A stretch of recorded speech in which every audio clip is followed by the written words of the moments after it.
ताज़े दादू वेझो बाहि लॻण सबबि ज़ख़्मी थियल औरत ज़ख़्मनि जा ताब न सहंदे फौत थी वई आहे। वारसन पारां एसएसपी मोड़ ते लाश रखी धरणो हंयो वियो आहे।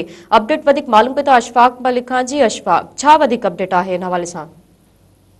जी बिल्कुल, मां तव्हांखे ॿुधाईंदो हलां त गुज़िरियल ॾींहुं घर जे अंदरि मुबैना तौरु रद पचा करण जे दौरान इहा औरत हिकिड़ी हुई, उहा मुबैना तौरु सड़ी ज़ख़्मी थी पई हुई, जंहिंखे फौरी तौर ते इलाज लाइ सिविल अस्पताल दादू मुंतकिल कयो वियो हो, जिथां खेसि बहितर इलाज लाइ कराची मुंतकिल कयो वियो हो। उते हू ज़ख़्मनि जी सट न सहंदे फौत थी वई आहे। उन जो लाश जेको आहे सो संदसि वारसनि पारां एसएसपी मोड़ ते रखे धरणो हंयो वियो आहे। धरणे जे दौरान ॿिन्ही तरफ़नि खां ट्रैफ़िक जेका उहा जाम थी वई आहे। जेको आहे सो उनजे वालिद ऐं अमड़ जेको आहे उनजो मुड़ुसु आहे, उन ते खेसि बाहि ॾेई साड़ण जो इल्ज़ाम हयो आहे। उनजो इहो चवणु आहे त हू जेको आहे उनजो तकरार जेको हुनजो मुड़ुसु हुयो शाहनवाज़, उनजो संदसि न्याणी सां हलंदड़ हुयो ऐं वक़्तनि ब वक़्तनि उन्हनि ते मथां तशदुद बि कंदो हो।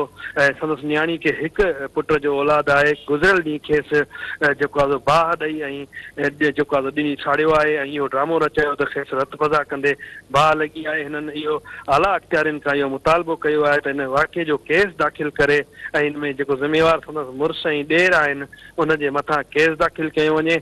एसएचओ जेको आहे सो फुलजी विलेज उते धरणे वारे हंधि पहुतो ऐं उन्हनि ॻाल्हियूं कयूं आहिनि वारसनि सां। वारसनि जा ॻाल्हियूं करण खां पोइ इहा ख़ातिरी कराई आहे त हिन अमल जी मुकमल तौर ते शफ़ाफ़ नमूने सां जांच करे केस दाख़िल कयो वेंदो ऐं हिन में मुलवस जेको हुनजो मुड़ुसु आहे उनखे गिरफ़्तार कयो वेंदो। उनखां पोइ इहो धरणो ख़तमु कयो वियो आहे। वॾी महिरबानी अशफाक, अपडेट खां आगाह करण जे लाइ।